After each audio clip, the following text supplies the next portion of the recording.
Yes. Very good morning, friends. Very good evening. Welcome to Sundar Innovations. Dear friends, మనం ఈరోజు Sundar carbon antidote plus టెక్నాలజీని 1.4 litre Hyundai venue వెహికల్కి మనం చేస్తున్నాం మిత్రులారా. సో ఈ యొక్క వెహికల్ వాల్యూస్ ఇప్పటి వరకు ఎంత తిరిగింది ఏంటి అనేది కూడా ఒకసారి మనం చెక్ చేసే ప్రయత్నం అయితే చేద్దాం.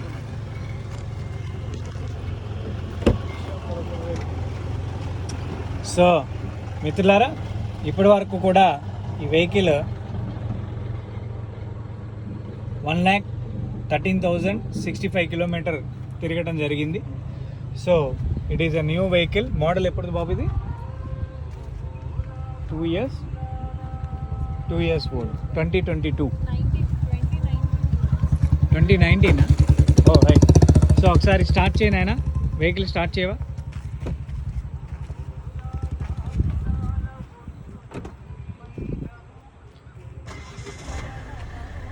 యాక్సిలేటర్ రైట్ చేయండి. యాక్సిలేటర్ వేయా, ఇవ్వండి, గట్టిగా ఇవ్వండి, ఇవ్వండి, ఇవ్వండి.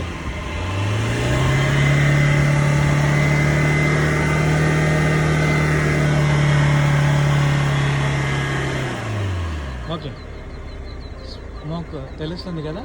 ఓకే, ఇన్హేలింగ్ కెపాసిటీ కంప్లీట్గా CO2 అబ్జార్ప్షన్. ఈ CO2 వల్ల ఏమవుతుందంటే ఎన్విరాన్మెంట్ అంతా కూడా పొల్యూట్ అవుతుంది.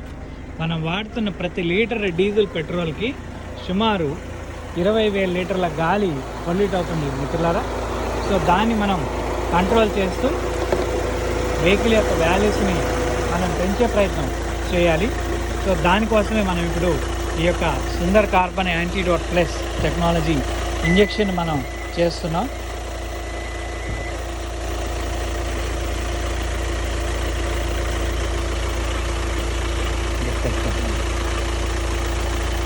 సో మిత్రులారా, మనం ఈ యొక్క ఇంజెక్షన్ చేయడానికి what is the main reason ఏంటి అనేదాన్ని ఒకసారి మనం తెలుసుకునే ప్రయత్నం అయితే చేద్దాం. వాస్తవానికి వాహనం మనం కొన్నప్పుడు మంచి మైలేజ్ ఇస్తుంది. సో బాబు, ఎంత మైలేజ్ వచ్చింది ఫస్ట్లో? New vehicle, as a new vehicle 24-23 approximate ఇచ్చిండొచ్చు. So as a new vehicle ఇది బాగానే మంచి మైలేజ్ ఇచ్చింది. ఆ తర్వాత మైలేజ్ ఏమైంది? స్లోగా డౌన్ అయింది. ఈ డౌన్ అవడానికి వాట్ ఈస్ ద రీజన్? చిన్న నువ్వేమైనా చెప్పగలరా? ఎన్ని సంవత్సరాలు చేస్తున్నారు మీరు ఫీల్డ్లో? 1 year, 2 months నుంచి ఉన్నావా? ఓకే. సో యాజ్ పర్లా బండి ఎలా ఉంది? పికప్ కానీ అన్నీ బాగానే ఉన్నాయి. సో కంపేర్ టు కొత్త వెహికల్తో పోలిస్తే బాగానే ఉందా? ఓకే. సో ఇప్పుడు మనకేమవుతుందంటే ఇంజన్లో పేరుకునే కార్బన్ పదార్థాల వల్ల ఇంజన్ ఫ్రీక్వెన్సీ తగ్గిపోతుంది, పికప్ తగ్గిపోతుంది, మైలేజ్ తగ్గిపోతుంది. వీటన్నిటి వల్ల ఇంజన్లో పేరుకున్న కాలుష్యమే ఇంజన్ని డ్యామేజ్ చేస్తుంది. ఈ డ్యామేజ్ ఎంతవరకు వెళ్తుంది అంటే సిలిండర్లు అరిగిపోయి ఇంజన్ కంప్లీట్గా బోర్కి వచ్చేంతవరకు వెళ్ళిపోతుంది. దీనికి మనం పీరియాడికల్ మెయింటెనెన్స్ అనేది కూడా మనం ఇస్తూనే ఉన్నాం. పీరియాడికల్ సర్వీస్ ఎందుకు ఇస్తామంటే 15,000 కిలోమీటర్లకి వెహికల్ యొక్క సర్వీస్ అనేది చేస్తే ఇంజన్ లైఫ్ నిలబడుతుంది. ఒకవేళ సర్వీస్ ఇవ్వకపోతే వెహికల్ ఒక 15,000 నుంచి 25,000 తిరిగే లోపల ఇంజన్ కంప్లీట్గా కొలాప్స్ అయిపోతుంది. ఇది జరగకుండా ఉండే దానికోసం ఈ యొక్క టెక్నాలజీని మనం బిల్డ్ చేస్తున్నాం. సో సాధారణంగా ప్రతి ఒక్క వాహనదారుడు కూడా కొత్తప్పుడు బాగానే ఉంటుంది, తర్వాత పాత అయ్యే కొద్దీ రిపేర్లు వస్తుంది. రిపేర్లు రావడానికి కాజ్ ఏదైతే ఉందో నేచర్ కాజ్, ఆ కాజ్ని మనం ట్రీట్ చేసే విధానంలోనే ఈ టెక్నాలజీని ఇంప్లిమెంట్ చేస్తాం. సో ఆ టెక్నాలజీ వాల్యూసే మనకి ప్రతి లీటర్ పెట్రోల్ ఆర్ డీజిల్ మనం ఇంజిన్లోకి పంపించేదానికి కేవలం 28.2% డీజిల్ మాత్రమే ఫైర్ అవుతుంది. Remaining rest of the 72% of material వెంట్లోకి వెళ్ళిపోతా ఉంది. ఇప్పుడు ఇందాక మనం పీల్చిన అన్బర్న్ హైడ్రో కార్బన్ అంటారు దాన్ని. మనం పీల్చిన ఎగ్జాస్ట్ గ్యాస్లో కొన్ని వెహికల్ అయితే బాగా నల్లగా పొగ రిలీజ్ చేస్తాయి. ఇది రీసెంట్గా సర్వీస్ చేసిన వెహికల్ కాబట్టి పొగ రావట్లేదు. సో అప్ టు 1 lakh దాటిన తర్వాత వెహికల్ కండిషన్ అయితే కొంచెం హార్డ్గా ఉంటుంది. సో ఫస్ట్కి మీరు కొన్నదానికి ఇప్పటికి వెహికల్ కొంచెం కండిషన్ పూర్ అయింది కదా. ఇప్పుడు మనం మళ్ళీ మీరు ఇప్పుడు వెళ్ళేది కర్నూలు వెళ్తున్నారు కదా, ఇప్పుడు వెళ్ళేటప్పుడు చూడండి మీకు వెహికల్ పికప్ చాలా అద్భుతంగా ఉంటుంది. కొత్త కారు ఎలా అయితే మీకు స్మూత్నెస్ ఉంటుందో సేమ్ స్మూత్నెస్ వస్తుంది. సో ఇది ఏం చేస్తుందయ్యా అంటే ఇంజిన్లోకి వెళ్ళిన తర్వాత ఎయిర్ ఫ్యూయల్కి ఒక నానో మెకానిజం బాండ్ ఇస్తుంది. ఈ రెండు కలిసినప్పుడు బాగా మండుతాయి. పూర్వం మనకి కట్టెల పొయ్యి ఉంది, బాగా పొయ్యి మండకపోతే ఏమొస్తుంది? పొయ్యి మంటలేనప్పుడు పొగ వస్తుంది. మన బండి పొగ వస్తుందంటే అర్థం ఏంటి? బండిలో కూడా పూర్తిగా మండట్లా. ఈ పొగ రాకుండా ఉండడానికి ఏం చేయాలి? మంట ఎక్కువ మండాలి. మండాలంటే ఏం కావాలి? ఇంజన్కి ఒక కెమికల్ సర్వీస్ కావాలి. ఆ కెమికల్ సర్వీసే nano bond technology Sundar carbon antidote plus దీని పేరు. సో ఇది మనం చేసినందువల్ల వెహికల్లో ఉండే వాల్యూస్ పెరుగుతాయి. బాబు ఏసీ ఆన్లో ఉంటే ఆఫ్ చేయవా? ఓకే. మనం ఇంజన్ స్టార్టింగ్లో నాయిస్ రికార్డ్ చేస్తూ ఉన్నాము.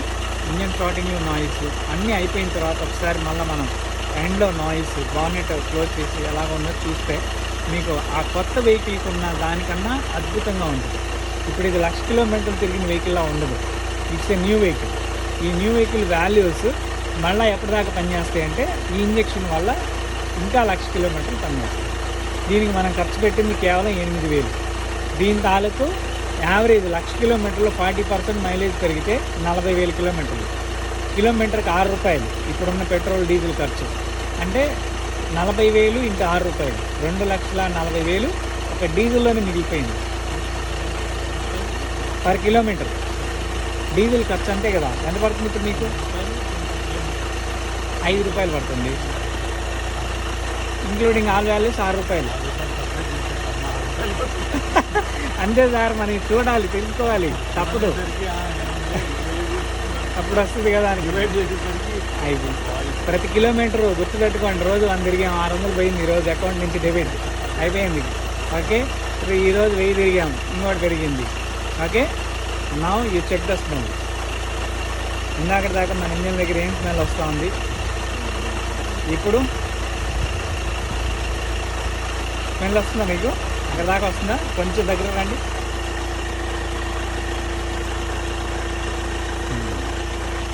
ఓకే, ఇంకా వస్తుంది, ఇంకా స్మెల్ ప్రొడ్యూస్ అవుతుంది. ఇప్పుడు స్టార్ట్ అయింది. ఇది ప్యూర్ ఆక్సిజన్. ఇది అద్భుతమైన ఇదే ఆక్సిజన్. ఒకసారి మనం ఇందాక యాక్సిలేటర్ ఇచ్చాము, సైలెన్సర్ దగ్గర నిలబడండి. ఒకసారి కారు వెనక్కి వెళ్ళండి. మీ కారు వెనక్కి కూడా సేమ్ ఆక్సిజన్ అక్కడ తయారైంది. రైజ్ ఏం చేయొద్దు, జస్ట్ బ్యాక్కి వెళ్ళి నిలబడండి. కారు బ్యాక్కి వెళ్ళి నిలబడండి.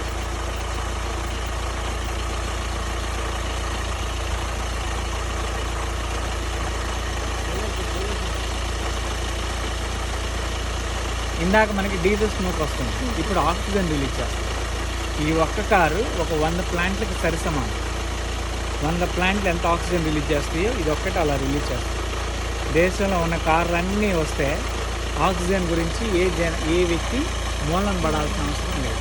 కోవిడ్ టైంలో మనం అదే జరిగింది. ఓకే, రేపు అగ్రికల్చర్ కూడా రైతు అనేవాడికి కూడా వర్షం పడాలంటే ఎయిర్లో క్వాలిటీ ఉండాలి. అవి లేకపోతే అనేక రకాల బయలాజికల్ ప్రాబ్లమ్స్, వీటన్నిటి వల్ల మళ్ళీ ఏమవుతుంది? వర్షాభావ పరిస్థితి, పంటలు లేకపోవటం, ఎండిపోవటం, ఇబ్బంది పడటం, ఎన్నో రకాల సమస్యలు కేవలం మన పొల్యూషన్ వల్ల. ఒక పక్క అనారోగ్యం వస్తుంది, ఇంకొక పక్క ఎన్విరాన్మెంటల్ సైన్స్లో ఎన్నో డెఫిషియన్సీస్ వస్తుంది. సో వీటన్నిటినీ నార్మల్ చేసేదానికి ఈ ప్రయత్నం.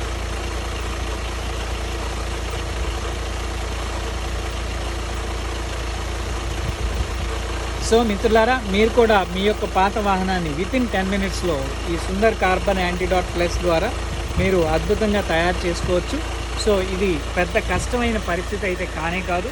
కేవలం మనం ఆన్లైన్లో sundariinnovations.com సైట్లోకి వెళ్ళి ప్రోడక్ట్ పర్చేజ్ చేసి ఆ ప్రోడక్ట్ని కేవలం ఈ విధంగా ఇంజెక్షన్లో లోడ్ చేసుకొని ఎక్కడ చేయాలి, ఎలా చేయాలో కూడా మేము గైడ్ చేయడం జరుగుతుంది. సో ఈ ప్రోడక్ట్ని ఇలా డైరెక్ట్గా మన వాహనానికి తీసుకున్నట్లయితే ఈ వాహనం 1,00,000 కిలోమీటర్ల వరకు ఎటువంటి సర్వీస్ అవసరం లేకుండా యావరేజ్ మైలేజ్ 40% మైలేజ్ పెరుగుతూ వెహికల్ యొక్క వాల్యూస్ పెరుగుతాయి. ఇందాక నేను 2,40,000 డీజిల్ మీద వచ్చే ఆదాయం అని చెప్పాను. ఇది కాక 10,000 1,00,000 కిలోమీటర్లకి సర్వీస్ ఉంది. ఈ సర్వీస్ ఎంత అంటే ప్రతిసారి 15,000, 10 సార్లు సర్వీస్ చేస్తే 1,50,000. సరే, మనం 8 సార్లే చేయించాం కొంచెం లేట్గా, ₹1,00,000. ఓకే, ఈ 1,02,40 మొత్తం కలిపి 3,50,000 రూపాయలు ఒక 8,000 రూపాయల ఇంజెక్షన్ తోటి ఒక కార్కి వస్తూ ఉంది. కార్ మిగిలిస్తే ఎస్. ఏంటంటే 100 ప్లాంట్స్ ఇచ్చి ఆక్సిజన్ వస్తుంది కదా. దీని నుంచి మేజర్ వాల్యూ ఒక 100 చెట్లకు సరిసమానమైన అవసరం. ఇప్పుడు మనం వెంటలో అదే వస్తుంది. మనం ఫ్లూ గ్యాస్ అనలైజర్ కనుక దానిలో పెడితే అది చెప్తుంది ఇది ఆక్సిజన్ ఇస్తుంది ఈ వెహికల్ అని. అన్బర్న్ హైడ్రోకార్బన్ లేదు. పూర్వం మనము కిరోసిన్ స్టవ్లు వాడాము కదా. కిరోసిన్ స్టవ్లు ఇప్పుడు ఎందుకు వాడట్లేదు? బేసిక్ రీజన్ ఏంటి? అది ఉంది, కానీ కిరోసిన్ వల్ల కళ్ళు మండుతున్నాయి. రెండోది లంగ్స్ చెడిపోతున్నాయి, లంగ్ క్యాన్సర్ వస్తూ ఉంది. అందుకే కిరోసిన్ అనేది భారధాతువు కాబట్టి మండిన తర్వాత వచ్చే కార్బన్ ఎలిమెంట్స్ మన కళ్ళని లంగ్స్ని ఇబ్బంది పెడుతున్నాయి. కాబట్టి ఎల్పిజిలోకి వచ్చాం. దానికన్నా ముందర కట్టెల పొయ్యిలో మనకు ఆ నష్టం లేదు. కట్టె ఎట్లా కాల్చినా కానీ కాలేదు అది, కానీ దానికి నష్టం లేదు.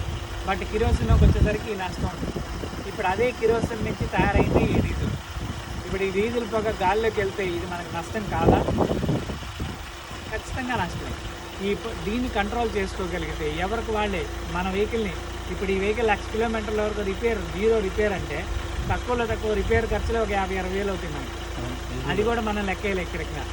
సాటిస్ఫాక్షన్, ఇంజన్ పికప్, స్మూత్నెస్, ఫస్ట్లో ఉండే ఇంజన్ పికప్ వేరు, ఇది వేసిన తర్వాత వచ్చే పికప్ వేరు. దానికి ఆ సాటిస్ఫాక్షన్కి డబ్బులు వేయలేదు. అది వేస్తే ఇంకా లక్షల్లో ఉంటుంది. సాటిస్ఫాక్షన్కి ఎవడిస్తాడండి డబ్బు? బట్ తృప్తికి ఛార్జ్ చేయొచ్చు. వాడికి ఒక మంచి కాన్ఫిడెంట్ ఫీలింగ్ ఇస్తే మనం ఛార్జ్ చేయొచ్చు. ఆ డబ్బును మనం వేయట్లా. ఎకనామికల్గా తిరిగి నువ్వు ఖర్చు పెట్టే డబ్బు నీ జేబులోకి ఎంత వస్తుంది అనే దాన్నే ఇక్కడ మనం చూపించే ప్రయత్నం చేస్తాం. ఫస్ట్ దీంట్లోనే మన యాంటీ డాట్ అనే ఒక ప్రోడక్ట్ ఉండేది. అది 20% మైలేజ్ ఇచ్చేది. ఆ తర్వాత 20% మైలేజ్ నుంచి జనాలు ఎక్కువ అడగడం మొదలుపెట్టారు. సార్ ఇంకా మైలేజ్ కావాలి, ఇంకా మైలేజ్. ఎక్కడి నుంచి వస్తుంది? మ్యానుఫ్యాక్చరరే ఏం చేయలేకపోతున్నాడు. మనం ఏదో టెక్నాలజీ కనిపెట్టాలి. దానికోసం మళ్ళీ ఒక 10 సంవత్సరాలు కష్టపడితే ఈ ప్రోడక్ట్ అప్డేట్ అయింది. ఈ ప్రోడక్ట్లో కూడా అద్భుతాలు ఉన్నాయి. ఇది మెకానికల్ ఇంజనీరింగ్ ఫంక్షన్ని మార్చేస్తుంది. ఇదే విధానాన్ని మనం లారీలకి చేయొచ్చు, బస్సులకి చేయొచ్చు, ట్రక్కులకి చేయొచ్చు. ఒక చిన్న మోటార్ సైకిల్ నుంచి అది పెద్ద షిప్ వరకు, కార్గో షిప్ వరకు కూడా ఈ విధానాన్ని వర్క్ చేయొచ్చు. లారీలకు యూజ్ చేస్తే మాత్రం లారీలు అద్భుతాలు మాకు నేరుగా వస్తాయి, ఇంటికి వస్తాయి, రోజు ఇంటికి వస్తాయి. మనం విజయవాడ అటు ఇటు షెడ్యూల్ పంపిస్తుంటాము. మెకానిక్స్ చాలామంది వాడుతున్నారు, డైరెక్ట్గా ఓనర్సే వాడుతున్నారు. వాళ్ళంతటా వాళ్ళే ఇన్వాల్వ్ అయ్యి వాడుతున్నారు ఇప్పుడు. సో ఇవన్నీ 1-to-1 వెళ్ళిపోతూనే ఉంది. ఇది ఒక ప్రీమియం క్వాలిటీ మెటీరియల్గా మనకి బిజినెస్ జరుగుతుంది దీంట్లో.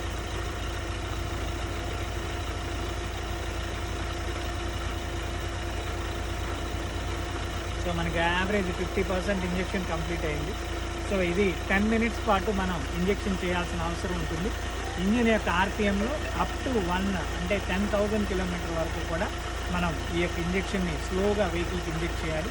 సో ఈ వెహికల్కి మనం ఎయిర్ ఇన్లెట్లో ఇంజెక్ట్ చేస్తూ ఉన్నాం.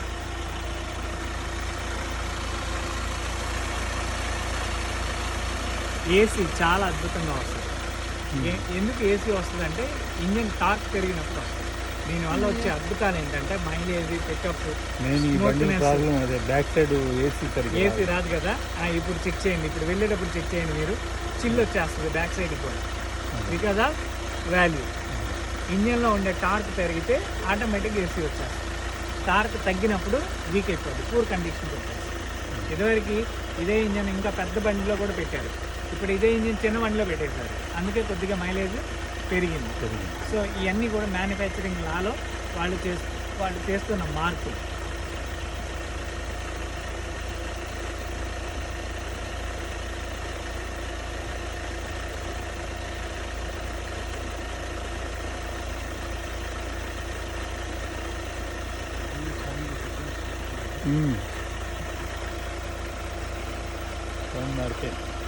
సౌండ్ ఆల్మోస్ట్ ఆల్ రెడ్యూస్ అవుతూ ఉంది. ఇంకో 10 నిమిషాలకి ఇంకా రెడ్యూస్ అయింది. ఇంకొక గంట, అరగంటకి ఇంకా రెడ్యూస్ అవుతుంది. మనం ఒంగోలు రీచ్ అయిపోయే లోపల బాగా తగ్గిపోద్ది. కర్నూలు వెళ్ళిపోయే లోపల అసలు ఇది ఇంజన్ మందేనా, బ్యాటరీ కారా, లేకపోతే ఎలక్ట్రిక్ మన ఈ కారా అని మనం టచ్ చేసి చెక్ చేసుకోవాలి. అంత గొప్పగా ఉంటుంది.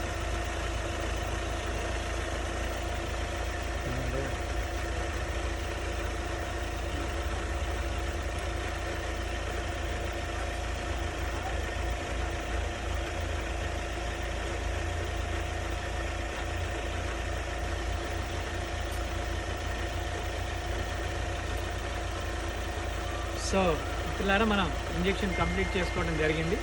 ఒకసారి బాబు బాగానే క్లోజ్ చేయను.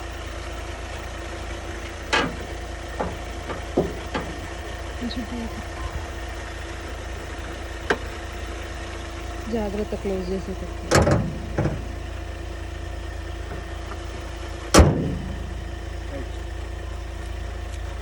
ఎలా ఉంది? ఇద్దరు తీసావా? నాయిస్ తగ్గిందా? రైట్. సార్ ఇంజిన్ ఎలా ఉంది చూడండి, కంప్లీట్ నాయిస్ తగ్గింది. బాబు ఒకసారి ఎక్సలేటర్ రైట్ చేయనా?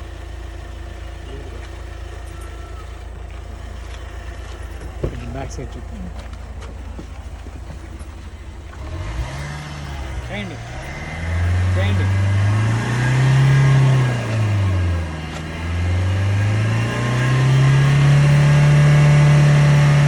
ఇందాక మనం ఏం స్మెల్ ఫీల్ అయ్యాము, ఇప్పుడు ఏం స్మెల్ ఫీల్ అవుతుంది?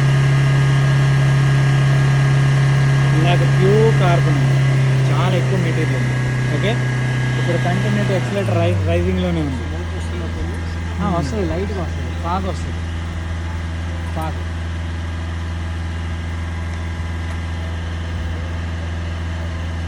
సో ఇంకా కొంచెం సేపట్లో ఇంకా కొంచెం తగ్గుతుంది. ఇంకా మ్యాక్సిమం 80% రిడక్షన్ అయిపోయింది, 20% వీ కెన్ ఫీల్ దట్.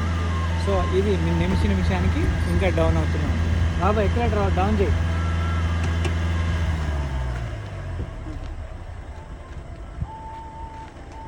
ఒకసారి ఇంజన్ సౌండ్ని కూడా మనం మళ్ళీ అబ్జర్వ్ చేయాలి. ఇది డౌన్ చేయి, పిన్ డౌన్ చేయి. ఇంజిన్లో మామూలుగా ఇదివరకు కూర్చున్న దానికి ఇప్పుడు కూర్చొని ఇంజిన్ నాయిస్ ఎలా ఉంది? లోపల కూర్చుంటుంది సైలెంట్, కంప్లీట్ సైలెంట్ అయిపోయింది. ఇదివరకు కొద్దిగా వైబ్రేషన్ ఉంది, కమ్ సౌండ్ ఉంది, సైలెంట్ అయిపోయింది. వైబ్రేషన్ తెలుస్తుందా? ఇదివరకు నీకు ఇదివరకు వైబ్రేషన్ తెలియట్లేదా? ఇంజిన్ ఆడుతున్నట్టు వైబ్రేషన్ అంటే కదలికలు అంత రాకుండా ఇప్పుడు జీరో అయిపోయింది కదా. సో ఇది మీరు కిలోమీటర్ టు కిలోమీటర్ వెళ్ళే కొద్దీ ఇంకా వాల్యూస్ పెరుగుతాయి. ఓకే సార్, బయటకు వచ్చి ఇంజిన్ నాయిస్ ఇన్ మళ్ళీ మినిట్ టు మినిట్ వాల్యూ మారుతూ ఉంటుంది. అమ్మా మానేట్ అవసరం లేదు, జస్ట్ ఇంజిన్ నాయిస్.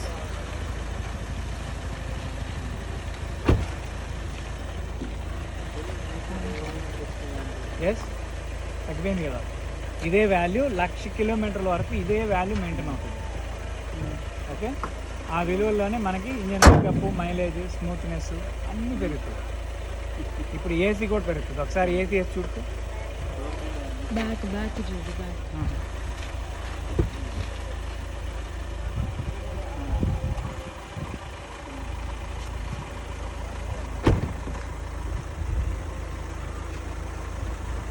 సో మిత్రులారా, వెహికల్కి బ్యాక్ ఏసీ అనేది కొంత లిటిల్ బిట్ కంఫర్ట్ అనేది లేదని చెప్తున్నారు మనకి. ఒకసారి మళ్ళీ మనం అది చెక్ చేసే ప్రయత్నం అయితే చేస్తున్నాం.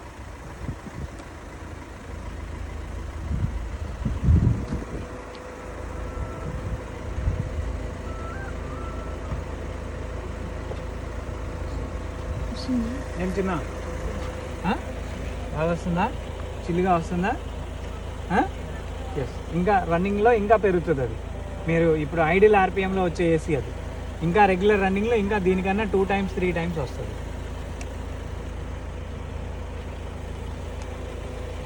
రైట్. సో ఫ్రెండ్స్, ఇది ఈరోజు లైవ్. మళ్ళీ మరొక లైవ్లో కలిసే ప్రయత్నం చేద్దాం. Thank you for watching our live video. Please subscribe our channel Sundar innovations. Thank you very much.